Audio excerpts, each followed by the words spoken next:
జూబ్లీహిల్స్ ఉప ఎన్నిక అభ్యర్థిత్వంపై BRS party తెరదించింది. ఆ పార్టీ అభ్యర్థిగా దివంగత ఎమ్మెల్యే మాగంటి గోపీనాథ్ సతీమణి సునీత పేరు ఖరారు చేసింది. ఈ మేరకు తాజాగా గులాబీ పార్టీ అధినేత కేసీఆర్ ఆమె అభ్యర్థిత్వాన్ని అధికారికంగా ప్రకటించారు.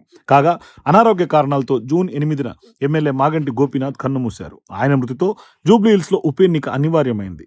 త్వరలో అందుకు సంబంధించిన షెడ్యూల్ను కూడా ఎన్నికల సంఘం విడుదల చేసే అవకాశం ఉంది. వచ్చే నెల 2వ వారంలో ఈ మేరకు షెడ్యూల్ విడుదల కాబోతున్నట్లు సమాచారం. అయితే తొలుత దివంగత పీజేఆర్ కుమారుడు విష్ణువర్ధన్ రెడ్డి, మాగంటి గోపీనాథ్ సోదరుడు వజ్రనాథ్, రావుల శ్రీధర్ రెడ్డి పేర్లు ప్రముఖంగా బీఆర్ఎస్ పార్టీ నుంచి టికెట్ రేసులో ఉన్నట్లుగా రాజకీయ వర్గాల్లో వార్తలు వచ్చాయి. అయితే బీఆర్ఎస్ పార్టీ ముఖ్య నాయకులు ఫస్ట్ నుంచి గోపీనాథ్ సతీమణి సునీతకే టికెట్ ఇచ్చేందుకు సుముఖత చూపారు. మరోవైపు మాగంటి కుటుంబానికి మొదటి నుంచి బీఆర్ఎస్ పార్టీతో ఉన్నటువంటి అనుబంధం మేరకు మరోవైపు 3 సార్లు వరుసగా బీఆర్ఎస్ పార్టీ నుంచి మాగంటి గోపీనాథ్ గెలిచినటువంటి క్రమంతో ఖచ్చితంగా కలిసి వస్తుందని బీఆర్ఎస్ పార్టీ భావించింది. ఈ క్రమంలోనే ఇవాళ ఆమెను అభ్యర్థిగా ఖరారు చేస్తూ ఫైనల్ చేశారు గులాబీ బాస్. ఉప ఎన్నికలకు పార్టీ అభ్యర్థిని అందరికంటే ముందుగా ప్రకటించి ప్రచారంలో దూసుకుపోవచ్చనే ఆలోచనతో కేసీఆర్ అభ్యర్థిత్వాన్ని ముందుగానే ప్రకటించినట్లు ఈ యొక్క సస్పెన్స్కు తెరదించినట్లు తెలుస్తోంది. ఇప్పటికే BRS party working president KTR Jubilee Hills బైపోల్లో ఎలాగైనా విజయం సాధించాలని ప్రత్యేక కార్యాచరణతో ముందుకు వెళ్తున్నారు. ప్రతిరోజు తెలంగాణ భవన్ వేదికగా బూత్ లెవెల్లో వివిధ డివిజన్ల వారీగా ముఖ్య నాయకులు కార్యకర్తలతో వరుసగా సమావేశాలు నిర్వహిస్తున్నారు.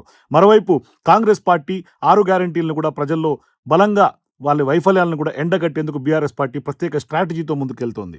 మరోవైపు పక్కాగా గెలుపు ప్రణాళికలను కూడా బీఆర్ఎస్ పార్టీ రచిస్తోంది. మరోవైపు ఖచ్చితంగా మాగంటి కుటుంబానికి జనంలో ఉన్నటువంటి సెంటిమెంట్, అట్లాగే గతంలో మాగంటి గోపీనాథ్ 3 సార్లు వరుసగా గెలిచినటువంటి నేపథ్యంలో ఆయన స్థానిక ప్రజలకు చేసినటువంటి మంచి పనులను, అట్లాగే గతంలో బీఆర్ఎస్ పార్టీ చేసినటువంటి పనులు, అభివృద్ధి కార్యక్రమాలు వీటన్నిటిని ప్రజల్లోకి బలంగా తీసుకెళ్లేందుకు కలిసికట్టుగా ముందుకు వెళ్ళి ఖచ్చితంగా కాంగ్రెస్ పార్టీని మరోసారి అధికారంలోకి జూబ్లీహిల్స్లో గెలవనివ్వకుండా చేయాలని బీఆర్ఎస్ పార్టీ వ్యూహాత్మకంగా కొంత కథన రంగంలో దూకుతోంది. అయితే మాగంటి సునీతను రంగంలో దింపడం ద్వారా ఖచ్చితంగా బీఆర్ఎస్ పార్టీకు సింపతి కలిసి వస్తుందని కూడా బీఆర్ఎస్ పార్టీ అధిష్టానం నమ్ముతోంది. మరోవైపు కాంగ్రెస్ పార్టీకి ఓటు వేస్తే ఖచ్చితంగా పేదల ఇల్లు కూల్చేందుకే ఓటు వేస్తారని, దానికి మీరు అధికారికంగా సర్టిఫికెట్ ఇచ్చినట్టేదని బీఆర్ఎస్ పార్టీ ప్రజల్లోకి బలంగా తీసుకెళ్తోంది.